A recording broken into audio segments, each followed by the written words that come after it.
எங்களுக்கு எனக்கு தெரிஞ்சு ஓமுக்காக எல்லாரும் கேதர் ஆக போற கடைசி வீக் இதுவாக தான் இருக்கும்னு நினைக்கிறேன். ஸோ அதனால ஒரு 5 மினிட்ஸ் மட்டும் எடுத்துக்கிறேன். ஒரு 5 to 10 மினிட்ஸ் ஒரு சின்ன எல்லாருக்கும் தேங்க்ஸ் சொல்லக்கூடிய ஒரு தருணமா நான் அதை பாக்குறேன். ஸோ ஃபர்ஸ்ட் ஆஃப் ஆல் ஓமம் வந்து ஒரு நாங்கள் சொன்ன மாதிரி ஒரு 6 இயர்ஸ் ஜேர்னி. எல்லாருக்காகவும் வெயிட் பண்ணி கடைசியா அட்லாஸ் 29 இந்த டேட் தான் எங்களுக்கு தெரியாம இருந்தது. December 29 அதுவும் எந்த இயர் அப்படின்னு தெரியாம இருந்தது. ஸோ நாங்கள் ஃபர்ஸ்ட் 2018 சம்மர்னு டேட் போட்டு தான் நாங்கள் வந்து ஆக்சுவலி போஸ்டர் ரிலீஸ் பண்ணோம். பட் அன்பார்ச்சுனேட்லி நடுவில் கோவிட் அப்புறம் சில காரணங்கள்னால படம் அப்படியே தள்ளி போயிட்டே இருந்தது. ஸோ தேங்க்ஸ் டு எங்க ப்ரொடியூசர் சார். அதுக்கப்புறம் இவ்வளவு நாள் கழிச்சுமே நம்மளோட படம் இருக்கு அப்படின்றது வந்து எல்லாருமே கேள்விக்குறியா வச்சிருந்தாங்க, இந்த படம் ரிலீஸ் ஆகுமா அப்படிங்கறத. அட்லாஸ்ட் இதை வந்து கடைசியில ரிலீஸ் பண்ணிட்டோம் அப்படிங்கிறதே நாங்க சொன்ன மாதிரி ஒரு வின்னா தான் நாங்க பாக்குறோம். ஸோ தென் 6 வருஷம் அப்படின்றப்போ வந்து அப்பார்ட் ஃப்ரம் எவ்ரி திங் எங்களுக்கு ஒரு டீம், எங்களோட டெக்னிக்கல் டீம் எல்லாருமே இருந்தோம். எல்லாருமே இதான் ஃபர்ஸ்ட் படம். ஸோ சினிமாக்குள்ள வந்த உடனே எங்களுக்கு இந்த ஃபர்ஸ்ட் படம் நடந்ததும் அது ஒரு 6 இயர்ஸ் வெயிட் பண்ற டைம்ல வந்துட்டு எங்களுக்கு என்ன பண்றதுன்னு தெரியல அப்படிங்கிறப்போ எல்லாருமே ஒரு வேலையெல்லாம் பார்த்துட்டு இருந்தோம்.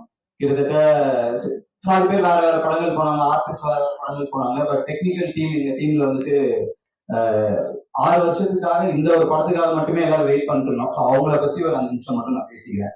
ஸோ ஃபர்ஸ்ட் அண்ட் ஃபார்மோஸ்ட் வந்து எங்க கேமராமேன் ஜோஷுவா டிஓபி. அவர் இங்க ரிலீஸ் டைம்ல எங்களால இருக்க முடியல, ஏன்னா துபாய் போயிட்டார். ஏன்னா 6 இயர்ஸ் கேப்ல எல்லாருக்குமே லைஃபே வந்து பயங்கரமா சேஞ்ச் ஆயிடுச்சு. ஸோ இந்த கெரியர் தான் அப்படின்னு சூஸ் பண்ணிட்டு உள்ள வந்ததுக்கு அப்புறம் இதுல இருக்க டஃப் எல்லாருக்குமே தெரியும், என்னவா இருக்கும் சினிமா உள்ள நமக்கு வந்து அப்படின்னு. ஸோ எல்லாரும் அவங்களோட சர்வைகளுக்காக ஒவ்வொரு பக்கமா போயிட்டு எல்லாரும் திருப்பி கேதர் போது அவரால் வர முடியல. ஸோ அவரை நாங்க இங்க பயங்கரமா மிஸ் பண்றோம். இப்போ எல்லாருமே படம் பார்த்துட்டு தியேட்டர்ல ஷூட் பண்ண போறோம். அது புதுசா ஒரு லைட்டிங், புதுசா ஒரு விஷயம், நல்லா இருக்கு கேமரானால நிறைய கதை விறுவிறுப்பா மூவ் ஆகுதுன்னு சொல்றது எல்லாமே வந்து எல்லா கிரெடிட்டுமே அவருக்கு தான் போகும். அதே மாதிரி இந்த படம் வந்து நாங்க ரொம்ப ஷார்ட் டைம்ல ஒரு 23 டேஸ்ல ஷூட் பண்ணோம். ஒரு டிஓபியோட சப்போர்ட் இல்லாம அவரோட ஃபாஸ்டா ஷூட் பண்ணக்கூடிய ஒரு திறமை இல்லாம இந்த படத்தை 23 டேஸ்ல முடிக்கிறதுன்றது இவ்வளவு பெரிய ஆர்டிஸ்ட் இருக்கு. 13, 14, 15 கேஸ்ட் வச்சுட்டு பண்றதுன்றது அவ்வளவு சாதாரணமான விஷயம் கிடையாது. So thank you ஜோஷா bro. நீங்க இல்லைன்னா இந்த படத்தை வந்து இவ்வளவு சீக்கிரம் முடியிருக்க பாசிபிலிட்டி ரொம்ப கம்மி. அண்ட் தென் எங்க music director Kaushik Krish. So அவருக்கு எல்லாருமே பிஜிஎம் நல்லா இருக்கு, எல்லாமே சொன்னாங்க அவர் வந்து சூப்பரா பண்ணியிருக்காரு, படத்தை நெக்ஸ்ட் லெவலுக்கு எடுத்துட்டு போனதுக்கு மிக முக்கிய காரணம்.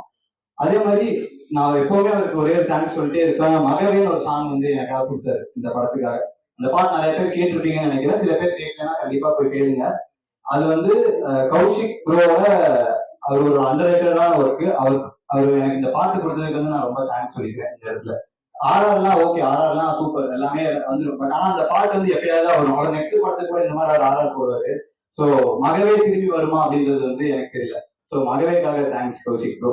நெக்ஸ்ட் அப்புறம் நாங்க எல்லா இடத்தையும் சொன்னதும் ப்ரொமோட் பண்ணதுமே வந்துட்டு இந்த மாதிரி இங்க எல்லாமே டீமா தான் பண்ணியிருக்கோம். எல்லாருமே மெயின் கேரக்டர்ஸ், மெயினா யாருமே இல்லை அப்படின்றது வந்து நாங்க நிறைய இடத்துல சொல்லியிருக்கோம். அதே மாதிரி சத்யானா வந்து இதுல ஒரு நாள் மெயினா பண்ணியிருக்காரு.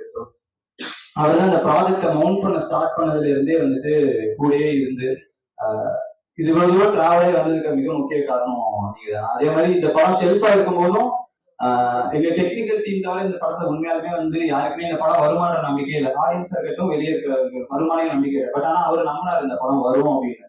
கடைசியில நம்பி அந்த December 29 தான் நம்ம ரமேஷ் வரோம் அப்படின்னு போன் பண்ணி சொல்லும் போது வந்து நான் ஒரு 80% கான்பிடென்டா இருந்தா ஒரு 100% கான்பிடென்டா இருந்தா நான் கேட்டேன் வந்துருவோமா. நான் கண்டிப்பா நான் ஒரு 10 வாட்டி கேட்டுருவேன். 10 வாட்டியுமே ஒரே மாதிரி தான் பதில் சொன்னார், கண்டிப்பா அந்த படம் வரும் அப்படின்ட்டு.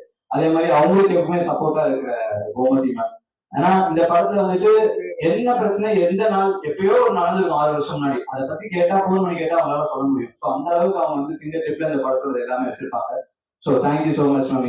இந்த ஜேர்னில நீங்க இல்லைன்னா இது இவ்வளவு கிளியரா இருந்திருக்காது இந்த ஜேர்னி. இந்த படம் 29 ரிலீஸ் ஆனதுக்கு மிக முக்கிய காரணம் அப்படிங்களா. ஸோ நெக்ஸ்ட் கிஷோர், என்னோட கோ ரைட்டர் அண்ட் என்னோட அசோசியேட் டைரக்டர் இந்த படத்துல. இந்த படத்துல நான் எவ்வளவு எஃபோர்ட் போட்டு எவ்வளவு நாள் கண்முழிச்சு வேலை பார்த்துருக்கணும், அதுக்கு ஈக்குவலா அவருமே வேலை பார்த்துருக்காரு. ஸோ எனக்கு எந்த கிரெடிட் போனாலுமே அதுல வந்து ஒரு 50% கிரெடிட் வந்து என்னோட கிஷோருக்கு தான் போகும். சரி, அண்ட் தென் என்னோட கோ டைரக்டர் சேகர், அவருமே வந்து எங்களுக்கு சினிமா ரொம்ப புதுசு. நாங்களாம் ஷார்ட் ஃபிலிம் பண்ணிட்டு யூடியூப் பண்ணிட்டு அப்படியே ஸ்ட்ரெயிட்டா வந்துட்டோம். ஸோ சினிமாக்குள்ள எப்படி பண்ணணும் அப்படிங்கிறது வந்து எங்களுக்கு கூட இருந்து கைட் பண்ணது வந்து சேகர் தான். ஸோ அவருக்கு ஒரு தேங்க்யூ. அதுக்கப்புறம் என்னோட மிக்சிங் இன்ஜினியர் ஹரிஷ். நான் 1 மணிக்கு கால் பண்ணா கூட ஃபோன் எடுத்து நாளைக்கு காலையில் கியூப்ல ஒரு கரெக்ஷன் ப்ரோ 1 மணிக்கு கால் பண்ண ரிலீஸ் முந்தின நாள். இத்தனைக்கு அவர் உடனே எந்திரிச்சு 2 மணிக்கு எனக்கு அவுட் கொடுத்தாரு. ஸோ அவர் மாதிரி ஒரு டெடிக்கேட்டடான ஒரு டெக்னீஷியன் அவர். அதே மாதிரி இன்னைக்கு நேற்று நைட்டு கால் பண்ணி சொன்னேன், இன்னைக்கு காலையில் எனக்கு 5 மணிக்கு எஃப்எம்எஸ் அவுட் பண்ணார். ஸோ அவர்லாம் ரொம்ப இம்பார்ட்டன்டான ஆள் இந்த படத்துல டெக்னீஷியனா. அந்த கடைசியா முக்கியமான ஒரு டெக்னீஷியனுக்கு நான் வந்து நன்றி சொல்லணும். அதுக்கு வந்து கணேஷ். ஸோ கணேஷ் வந்து எல்லா ஸ்டேஜையும் சொல்றாங்க, இந்த மாதிரி நாங்க தான்